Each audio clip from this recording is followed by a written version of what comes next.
Titanic दुनिया का सबसे बड़ा और लग्जरी जहाज था जो 10 अप्रैल 1912 को साउथहैम्पटन इंग्लैंड से न्यूयॉर्क के अपने पहले सफर पर निकला था, जिसमें बड़े बड़े इंडस्ट्रियलिस्ट और बिजनेसमैन से लेकर इस जहाज में 2240 के करीब हर तरह के लोग मौजूद थे जो एक बेहतर जिंदगी की तलाश में अमेरिका जा रहे थे। टाइटैनिक अपने दौर का सबसे महंगा और कभी न डूबने वाला ये जहाज आखिर किन वजहों और किन गलतियों का शिकार हुआ था जिसकी वजह से 1500 के करीब लोग मौत का शिकार हो गए थे, और उस दिन ऐसा क्या हुआ था, आइए जानते हैं। टाइटैनिक की कंस्ट्रक्शन 1907 में व्हाइट स्टार लाइन कंपनी ने शुरू की थी, जिसे 1200 दिनों की कोशिशों और 2000 वर्कर्स की दिन रात की मेहनत के बाद बनाया गया था।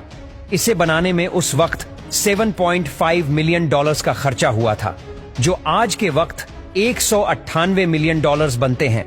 इस जहाज को बनाने वाले लोगों का यह कहना था कि ये अनसिंकेबल है, यानी ये कभी न डूबने वाला जहाज है। लेकिन 10 अप्रैल 1912 को दोपहर के 12 बजे टाइटैनिक अपना पहला सफर शुरू करता है। लेकिन अपने इस सफर पर रवाना होने के 2 दिनों बाद ही टाइटैनिक को अपनी पहली आइस वार्निंग्स मिलना शुरू हो गई थी, यानी जीस अटलांटिक ओशन में तैरकर ये अमेरिका की तरफ बढ़ रहा था। वहां पर बर्फ के बड़े बड़े पहाड़ मौजूद थे। इन वार्निंग्स के मिलने के बाद टाइटैनिक ने अपनी स्पीड को कम किए बगैर ही 2 बार अपने रास्ते को बदला था।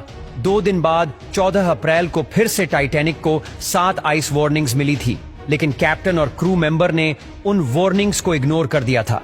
दरअसल जीस कंपनी ने टाइटैनिक को बनाया था। उनकी तरफ से कैप्टन स्मिथ को यह डेडलाइन दी गई थी कि टाइटैनिक को 7 दिनों के अंदर अंदर अमेरिका पहुंचा दिया जाए। इसी प्रेशर की वजह से कैप्टन ने वार्निंग को इग्नोर करते हुए शिप की स्पीड को तेज ही रखा, और यही वो गलती थी जिसने टाइटैनिक की कहानी को पूरी तरह से बदल दिया था। टाइटैनिक अब समंदर के जिन इलाकों में मौजूद था वहां हर तरफ अंधेरा ही अंधेरा था। लेकिन टाइटैनिक से कुछ ही किलोमीटर दूर एक और शिप जो कि SS कैलिफोर्नियन भी वहां मौजूद थी, जिसने टाइटैनिक को एक बहुत बड़े आइसबर्ग की वार्निंग दी थी, और उस वार्निंग को पूरी तरह से इग्नोर कर दिया गया।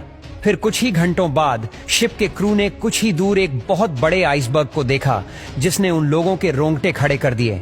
जब तक इस आइसबर्ग की खबर कैप्टन तक पहुंचती, तब तक बहुत देर हो चुकी थी। टाइटैनिक के इंजन को फौरन बंद कर दिया गया और साथ ही जहाज का रुख बदलने का भी ऑर्डर दे दिया गया। बेशक कैप्टन और क्रू ने आइसबर्ग से बचने की पूरी कोशिश की थी, लेकिन शिप का आइसबर्ग से फासला इतना कम रह गया था कि हर की गई कोशिश बिल्कुल नाकाम हो गई थी। ठीक 11:40 पर आइसबर्ग टाइटैनिक से टकरा गया। आइसबर्ग के टकराने के बाद शिप की बॉडी पर एक 13 फीट बड़ा क्रैक पड़ गया था, जिसकी वजह से शिप के निचले फ्लोर्स में पानी भरना शुरू हो गया था।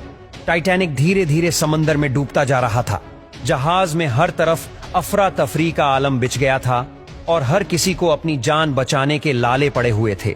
शिप पर मौजूद कई लोगों ने पानी में छलांग लगा ली थी और बहुत से लोग लाइफ बोट्स पर सवार हो गए थे। कुछ ही घंटों बाद एक शॉर्ट सर्किट की वजह से टाइटैनिक की पावर भी बंद हो गई थी और हर तरफ बिल्कुल अंधेरा हो चुका था। थोड़ी ही देर बाद टाइटैनिक 2 हिस्सों में टूट गया और देखते ही देखते पूरा समंदर के अंदर डूब गया। इस हादसे में 1500 लोग अपनी जान से हाथ धो बैठे थे और 700 के करीब लोग जिंदा बच गए थे। टाइटैनिक को बनाते वक्त कुछ ऐसी गलतियां की गई थीं जो अगर ना की जाती तो आज टाइटैनिक की कहानी बिल्कुल अलग होती। टाइटैनिक को शुरुआत से ही बहुत ज्यादा रफ्तार से चलाया गया था, जिसकी वजह से आइसबर्ग की वार्निंग मिलने के बाद इसका रुख बदलना बिल्कुल बेकार हो गया था। इसके अलावा शिप पर मौजूद अलाइडर के पास किसी भी किस्म की कोई दूरबीन मौजूद नहीं थी, और टाइटैनिक की बॉडी पर जो रिवर्ट्स लगाए गए थे उन्हें स्टील से नहीं बल्कि कास्ट आयरन से बनाया गया था। ये रिवर्ट्स ही थे जो लोहे के बड़े बड़े पीसीस को आपस में जोड़े हुए थे, लेकिन इन रिवर्ट्स की क्वालिटी अच्छी न होने की वजह से आइसबर्ग से टकराते ही ये खुल गए थे।